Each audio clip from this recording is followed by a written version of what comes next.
오늘의 말씀은 민수기 12장 1절에서 16절입니다. 한 절씩 교독하시고 마지막 절은 합독하시겠습니다. 모세가 구스 여자를 취하였으니 그 구스 여자를 취하였으므로 미디암과 아론이 모세를 비방하니라. 그들이 이르되 여호와께서 모세와만 말씀하셨느냐 우리와도 말씀하지 아니하셨느냐 하며 여호와께서 이 말을 들으셨더라. 이 사람 모세는 온유하니 지면의 모든 사람보다 더하더라. 여호와께서 갑자기 모세와 아론과 미리암에게 이르시되 너희 세 사람은 회막으로 나아오라 하시니 그 세 사람이 나아가매 여호와께서 구름 기둥 가운데로부터 강림하사 장막문에 서시고 아론과 미리암을 부르시는지라. 그 두 사람이 나아가매 이르시되 내 말을 들으라. 너희 중에 선지자가 있으면 나 여호와가 환상으로 나를 그에게 알리기도 하고 꿈으로 그와 말하기도 하거니와 내 종 모세와는 그렇지 아니하니 그는 내 온 집에 충성하니라. 그와는 내가 대면하여 명백히 말하고 은밀한 말로 하지 아니하며 그는 또 여호와의 형상을 보거늘 너희가 어찌하여 내 종 모세의 비방하기를 두려워하지 아니하느냐. 여호와께서 그들을 향하여 진노하시고 떠나시니 구름이 장막 위에서 떠나갔고 미리암은 나병에 걸려 눈과 같더라. 아론이 미리암을 본즉 나병에 걸렸는지라. 아론이 이에 모세에게 이르되 슬프도다. 내 주여, 우리가 어리석은 일을 하여 죄를 지었으니 청하건대 그 벌을 우리에게 돌리지 마소서. 그가 살이 반이나 썩어 모태로부터 죽어서 나온 자 같이 되지 않게 하소서. 모세가 여호와께 부르짖어 이르되 하나님이여 원하건대 그를 고쳐 주시옵소서. 여호와께서 모세에게 이르시되 그의 아버지가 그의 얼굴에 침을 뱉었을지라도 그가 이레 동안 부끄러워하지 않겠느냐. 그런즉 그를 진영 밖에 이레 동안 가두고 그 후에 들어오게 할지니라 하시니 이에 미리암이 진영 밖에 이랫동안 갇혀 있었고 백성은 그를 다시 들어오게 하기까지 승진하지 아니하다가 그 후에 백성이 하세롯을 떠나 바란 광야에 진을 치니라. 아멘. 함께 인사하겠습니다. 아시레 오늘 민수기 12장 1절로 16절까지 말씀을 통해서 모세를 세우신 여호와라고 하는 주제로 함께 은혜를 나누기를 원합니다. 이스라엘 백성의 광야 생활을 살펴볼 때마다 어느 분의 책 제목처럼 사람은 별 수 없는 인간이다 라고 하는 것을 느끼게 됩니다. 그토록 놀라운 하나님의 능력을 체험하고 그분의 직접적인 영도하심 아래 살며 그분의 은혜 가운데서 기동하면서도 하나님께 대한 원망의 소리는 잠잠할 날이 없었다고 할 만큼 그들은 패역했고 목이 곧은 백성이었다라고 하는 것을 알게 됩니다. 바로 이 점에서 또 하나님은 역시 하나님이심을 느끼지 않을 수 없습니다. 그분의 오래 참으심, 그분의 신실하심, 자비하심, 말로 다 이어놓을 수 없을 만큼 무한히 은혜로우신 하나님의 은혜를 우리가 접하게 된다라고 하는 것이죠. 오늘 본문 12장과 이 12장 앞서 있는 11장은 하나님에 대한 원망 소리를 한데 모아놓은 그런 부분들입니다.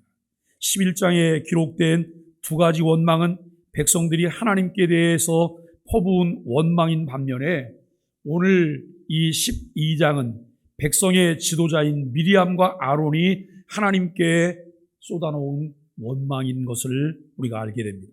분위기를 볼 때 아마도 미리암이 주동이 됐던 것으로 우리가 볼 수 있는데요. 또 미리암이 주동이 되고 아론이 가세하면서 모세를 질타하고 있어요. 모세를 질타하고 있지만 결국 하나님에 대한 원망이고 하나님에 대한 도전인 것을 우리는 알게 되죠. 질타의 이유는 모세가 구스 여자를 아내로 취했기 때문입니다. 여러분, 이 구스 사람이라 그러면 아마 피부색이 검은 사람이었을 거예요. 흑인을 아내로 맞이했는데요. 학자들의 견해는 이 점에 두 가지 견해를 이제 나누고 있어요. 하나는 하박국 3장 7절에 근거해서 구스 여자는 모세가 피난 시절에 만났던 만나서 아내로 삼은 미디안 여인 십보라였을 것이다 라고 하는 거예요. 이게 첫 번째 견해고, 또 다른 하나는 십보라가 죽은 이후에 모세가 두 번째 아내로 삼은 구스 출신의 여자를 가리킨다라고 말하기도 해요. 그런데 첫 번째든 두 번째든 그것이 오늘 본문에 그렇게 큰 쟁점은 아닙니다. 왜냐하면 미리암과 아론이 모세에 대해 질타한 이 구스 여자 문제는 사실상 그들의 원망의 본론이 아니라 서론에 불과하다라고 하는 거예요. 이것은 원망의 본질이 아니다라고 하는 것을 우리가 알게 되죠. 그들의 원망의 관건은 다른 데 있고, 구스 여자 문제는 다만 모세를 보다 효과적으로 질타하기 위한 디딤돌이다, 핑계거리다라고 하는 것을 우리가 알게 됩니다. 그들의 실제 원망은 2절에 나타난 바대로 이 모세의 권위에 관한 그런 내용인 것을 알게 됩니다. 하나님께서 모세하고만 말씀하셨느냐? 우리하고도 말씀하셨다. 이 말은 모세만 선지자냐? 우리도 선지자다. 모세만 하나님의 사람이냐? 우리도 하나님의 사람이다 라고 하는 이런 말이죠. 그들의 말은 자신들도 모세만 못하지 않으며 자신들의 권위도 동등하다고 주장하고 있는 거예요. 미리암은 여선지자로서 모든 여성들의 머리였고, 아론은 백성 전체의 종교적 생활을 주관하는 대제사장이었어요. 여러분, 제사장은 아론의 가문에서만 나와요. 그런데 이 아론은 제사장 중에 대제사장이에요. 직분으로 인한 그들의 권위 역시 최고의 것이었다라고 하는 것이죠. 그럼에도 불구하고 그들이 보기에는 언제나 모세는 자기들 위에 최고의 권위자로서 존재하고 있었던 것으로 이들이 여겼던 거예요. 2절에 나타난 그들의 말은 단지 모세 한 개인에 대한 시샘에서 나온 것이 사실이기는 하지만, 동시에 그들의 표현 배후에는 하나님께 대한 도전의 모습이 무르익어 있었다라고 하는 것을 우리가 생각해요. 다시 말하면 그들은 우리도 선지자여 대제사장 직분을 지닌 최고의 권위자인데, 하나님은 어째서 모세만 최고의 권위자로 인정하십니까? 라고 하는 이런 이제 하나님께 대한 원망이고, 그런 하나님의 처사를 못마땅하게 여기고 있는 거예요. 근데 여러분, 우리가 특별한 경우가 아니면 하나님에 대해서 막 대놓고 불평해요? 하나님에 대해서 막 질타하고 하나님에 대해서 험담하고 막 그래요? 이거 보통 경우가 아니면 안 그러거든요.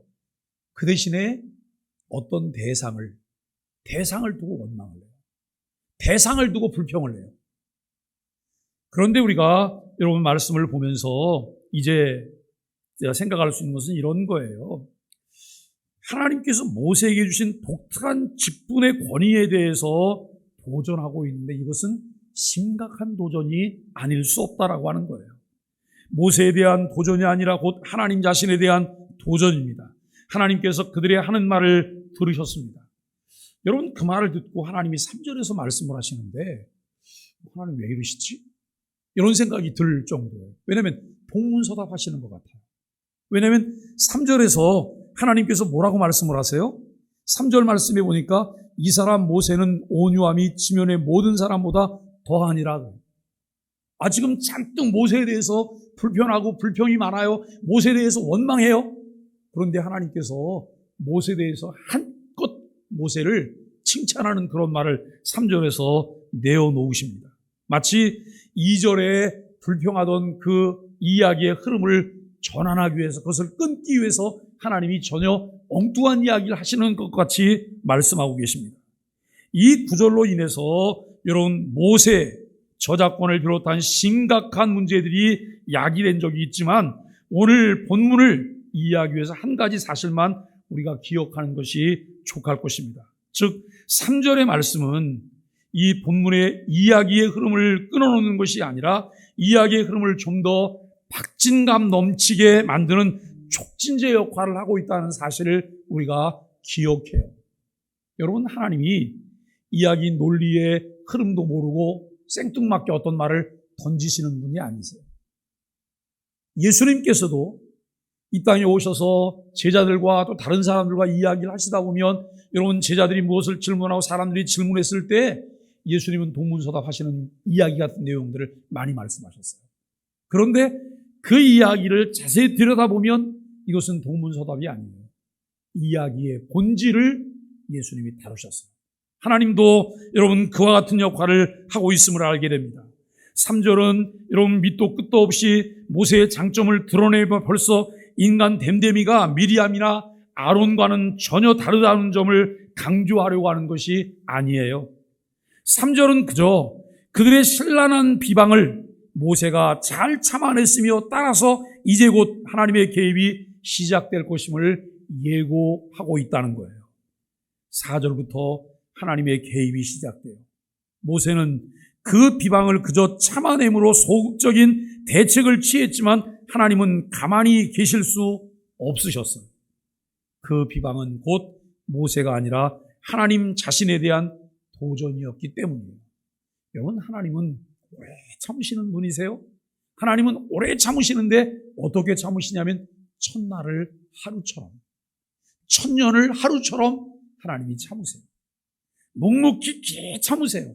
그러나 하나님은 다 좀 따라해주세요. 하나님의 때가 있습니다. 하나님의 때가 있어요. 하나님의 때가 되면 하나님께서는 하나님의 일을 이루신다고 하는 것을 알게 됩니다.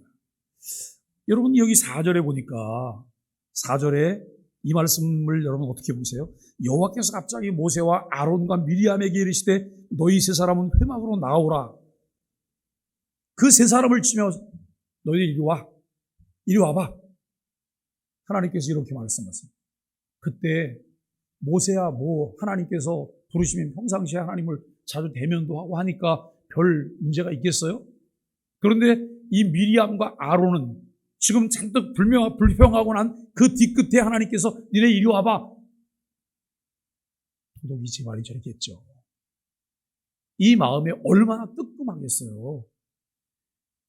이제 여러분 하나님께서 6절로 8절에서 모세의 직분과 그들 두 사람 이 아론과 미리암의 직분이 얼마나 차이가 나는 것인지를 말씀하시고 그들을 책망하십니다. 이어서 진노하시고 주동자였으리라고 생각되는 미리암에게 책벌이 가해져요. 여기서 여러분 나병, 문둥병이란 오늘날 같은 그런 나병을 말하는 것 같지는 않아요. 일종의 아주 심각한 피부병이라고 우리가 생각할 수 있는데요. 아론은 자신들의 잘못을 인정하고 미리암을 위해서 모세에게 중재 기도를 탄원해요. 모세가 하나님께 간구합니다. 이로 인해서 미리암은 해벌되고 다만 7일간의 격리라고 하는 정결의식을 거침으로써 다시 이스라엘의 진영에 들어오게 되었습니다. 이 사건이 이를 목도한 이스라엘 백성에게 주는 의미는 무엇일까요? 약간 달리 말하자면 이 사건을 읽는 처음 독자들에게 하나님은 자신을 어떤 분으로 계시하시려고 이 말씀을 주셨을까? 하나님의 의도는 무엇일까라고 하는 것이죠. 이 의도를 파악하기 위해서는 이 본문에서 두 가지 점을 우리가 생각해 보아야 할 것입니다.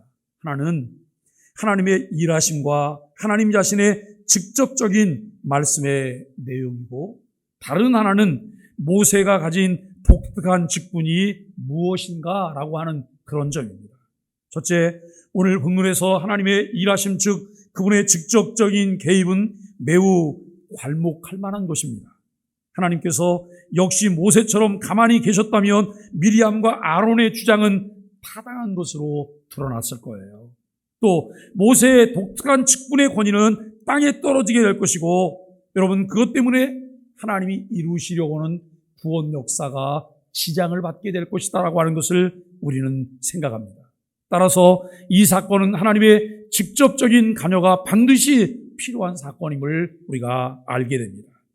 여러분 우리가 이제 그 이후에 나오는 구절들을 통해서 하나님의 직접적인 간섭들이 잘 나타나고 있음을 보게 됩니다. 2절에 보니까 여호와께서 들으셨다고 그래요. 그들의 비방과 그들의 저희를 하나님이 경청하고 계십니다. 4절에 여호와께서 이르시되 여호와께서 갑자기 모세와 아론, 미리암에게 말씀하십니다. 여기서 갑자기라고 하는 표현은 하나님 자신의 직접적인 관여하심을 돋보이게 해주고 있는 내용이에요. 5절에 여호와께서 강림하셨습니다. 여호와께서 장막문에 서셨습니다. 그리고 여호와께서 이 아론과 미리암을 부르십니다. 6절에 여호와께서 말씀하셨습니다. 9절에 여호와께서 진노하신 후에 떠나셨습니다. 한마디로 이 사건에서는 하나님이 직접 강림해서 해결해 주시고 떠나셨음이 매우 강하게 나타나고 있다는 거예요. 여러분 혹시 이 말씀을 보면서 하나님이 요즘도 그러시면 좋겠어 그런 생각이 드세요? 그럼 우리 다 죽어요. 우리는 살 수가 없을 거예요. 하나님이 묵묵히 지켜보고 계세요. 묵묵히 지켜보시면서 하나님은 직간접적으로 우리에게 말씀하세요. 오늘 우리는 이 여호와의 말씀의 내용들을 풀어보면 이렇습니다. 너희 이스라엘 백성 중에 있는 선지자에게는 내가 직접 맞대고 이야기하지 않는다. 설사 너희 선지자가 여호와라 할지라도 난 그 선지자에게 직접 날 계시하지는 않겠다라고 말씀하세요. 반드시 꿈이나 이상 같은 매개체를 통해서 간접적으로 나를 계시하겠다. 그러나 내 종 모세에게만은 그런 간접적인 방법이 아니라 직접 나를 계시한다. 이만큼 선지자나 기타 다른 직분들은 모세의 독특한 직분과는 비교될 수 없다라고 하는 것을 하나님이 말씀하시는 것이죠. 그럼에도 불구하고 너희는 이런 독특한 직분을 지닌 모세에게 도전하기를 서슴지 않지 않느냐라고 하는 말씀을 하시는 것이죠. 여러분 두 번째로 모세의 이러한 독특한 직분이 무엇인가를 살펴봅니다. 그것은 이른바 중보자로서 직분이에요. 중보자 그러면 뭐가 생각나세요? 중보자 그러면 우리가 어떤 생각을 할까요? 여러분 중보자라고 하는 개념은 너무 막연하고 피상적인 느낌까지 불러일으켜서 그저 중개자, 매개자 혹은 가운데 서서 중재하고 중매하는 자라고 생각을 해요. 아마도 이 중보자라고 하는 말에서 가운데의 의미를 지니는 이 중이라는 말이 너무 강조됨과 동시에 두 당사자 가운데라는 장소의 의미가 지나치게 나타나는 데서 온 것이 아닐까라고 하는 생각을 우리가 해보게 돼요. 그러나 성경의 중보자라고 하는 개념은 언약과 떼어서 생각할 수가 없어요. 언약의 관계에서 나타나는 존재가 중보자였기 때문입니다. 중보자란 그저 가운데 서서 이쪽 저쪽 아무데도 속하지 않고 중재해주는 중립적인 존재가 결코 아니라는 거예요. 언약 관계에 있어서 중보자란 하나님 편에서 볼 때는 단지 백성의 대표자에 불과한 것이 아니라 백성 전체예요. 백성 전체로서 또 그 백성 편에서 볼 때의 중보자는 단지 하나님의 대변자에 불과한 것이 아니라 하나님 자신이라는 것이죠. 이러한 사실은 오늘 본문 자체에서도 부분적이나마 잘 나타나고 있습니다. 11절, 12절에 나타난 아론의 말에 눈여겨볼 필요가 우리가 있습니다. 아론은 자기 자신이 대제사장임에도 불구하고 미리암을 위해 모세에게 간청하는 것 외에는 아무것도 할 수 없다는 사실을 간과해서는 안 돼요. 여러분 제사장의 역할이 뭐예요? 대제사장, 제사장의 역할은 하나님께 제사를 집례하는 것, 백성을 위해서 대신 기도하는 것, 이 일들이 제사장의 직무예요. 그럼에도 불구하고 미리암에게 일이 터졌을 때 아론이 할 수 있는 것은 없었어요. 오히려 모세에게 하나님께 기도해달라고 하는 중재를 요청하는 이런 여러분 요구를 우리가 보게 됩니다. 우리가 여러분 또 하나는 아론이 모세를 내 주여라고 호칭했다고 하는 사실은 모세의 독특한 직분과 그 권위를 인정했음을 말해주고 있습니다. 이어 모세의 간구가 나오고 곧 여호와 자신께서 그 간구대로 미리암을 치유하셨습니다. 하나님께서 이 응답을 통해서 여선지자 미리암이나 대제사장 아론의 직분보다 모세의 그 독특한 직분의 권위가 훨씬 위라고 하는 것을 입증해 보이십니다. 모세의 이러한 독특한 직분, 중보자로서의 직분과 그 권위가 도전을 받는 것은 곧 하나님 자신이 도전받는 것이기 때문에 하나님 자신이 직접 관여하셨다라고 하는 것이죠. 또한 모세의 중보자직에 이제 절대 우위를 말씀하심으로써 또 심판으로 또 간구의 응답으로 입증하심으로써 하나님께서는 이스라엘 백성 앞에서 자신의 권위를 분명하게 하셨다라고 하는 것입니다. 오늘 이 사건에서 하나님께서는 자신의 유일한 중보자 모세에게 참 이 도전을 결코 용납하지 않으셨다고 하는 사실을 처음 독자들에게 매우 강하게 계시하고 있다고 하는 것을 알게 됩니다. 바로 이 시점에서 두 번째 독자인 우리는 이 본문을 어떻게 받아들여야 될 것인가 라고 하는 것을 생각하게 되는 것이죠. 여러분, 모세는 이미 지나갔잖아요. 몇천 년 전에 모세는 지나갔어요. 모세가 중보자 역할을 감당했던 옛 언약 시대도 이미 지나갔습니다. 우리는 이제 새 언약 시대에 살고 있고 우리에게는 새로운 중보자가 있습니다. 그분이 누구죠? 예수 그리스도이십니다. 이 새로운 언약 관계 속에서 그리스도는 하나님 편에서 보실 때 우리 모두와 연합된 우리 전체이며 우리 편에서 볼 때 그분은 하나님 자신이신 중보자 직분을 감당하고 계신다고 하는 거예요. 매우 자연스럽게 우리는 이 본문에서 우리의 초점을 모세에게로부터 그리스도에게로 옮겨놓을 수 있음을 우리가 알게 되어집니다. 이렇게 자연스럽게 초점을 옮길 수 있는 것은 모세가 그리스도의 모형이라고 하는 사실에 근거했다기보다는 하나님께서 구원 역사 위에서 일하신 사역은 같은 역사상에서 변치 않는 동일한 원리로 나타나리라고 하는 이른바 하나님의 불변하심에 기초하고 있다는 거예요. 우리가 야고보서 말씀을 나누면서 지지난주에 하나님은 그 품으신 뜻대로 일을 이루신다 그래요. 품으신 뜻대로. 사람들은 결심을 해요. 정말 주님 뜻대로 살아야지, 이제 말씀대로 살아야지, 말씀 안에서 살아야지, 절대로 하나님의 뜻에 역행하면서 악을 행하지 않을 거야 결심해요. 그런데 그 결심이 얼마나 시원찮으면 작심삼초라는 말도 나왔을까요? 작심삼일도 아니고 작심삼초. 인간은 여러분 조석지변이에요. 여러분 아침과 저녁으로 달라요. 이것이 우리 인간이에요. 그런데 하나님은 그 품은 뜻을 그대로 진행하시면서 그 뜻대로 모든 일을 진행하세요.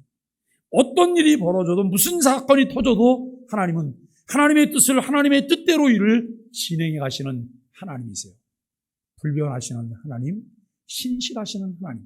그 하나님의 속성에 기초해서 하나님은 하나님의 일들을 이루신다고 하는 것을 우리는 분명히 보아야 할 것입니다.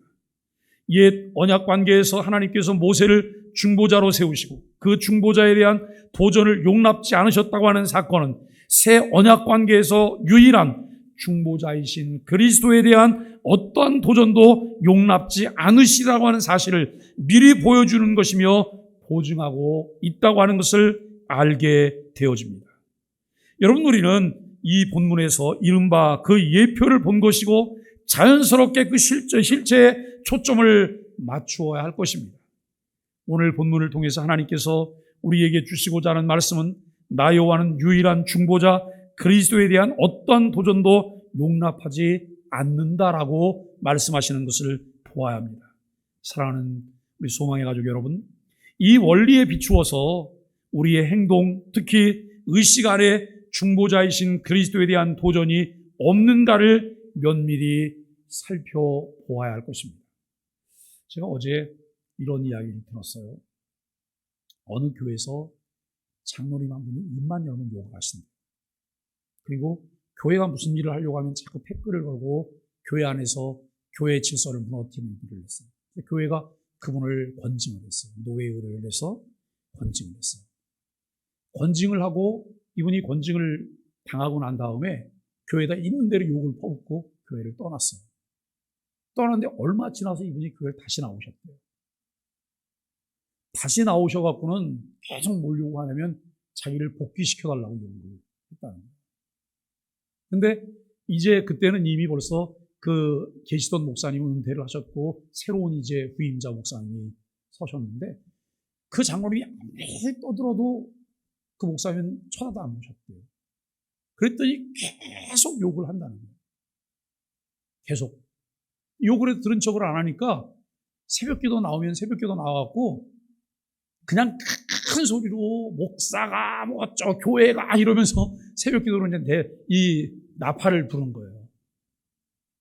그래도 듣지를 않으니까 예배 때마다 예배 끝나자마자 그냥 바로 거기서 기도를 막 하는데 다른 사람은 나가는데 이런 일을 한다는 거예요. 여러분, 오늘 우리가 교회 안의 질서를 보면서 교회 안의 질서를 어떻게 해서 정말 교회에 하나님이 계실까요?